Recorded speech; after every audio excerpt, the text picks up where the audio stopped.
Hello everybody and welcome. In this video I'm going to show you how to add photos to Google Photos.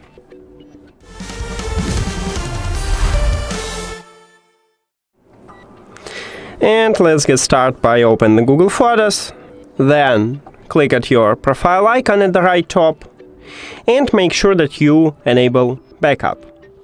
If you disable it, click turn on, select original quality, confirm, and after that we can just make some photo here, let's say this one or this one.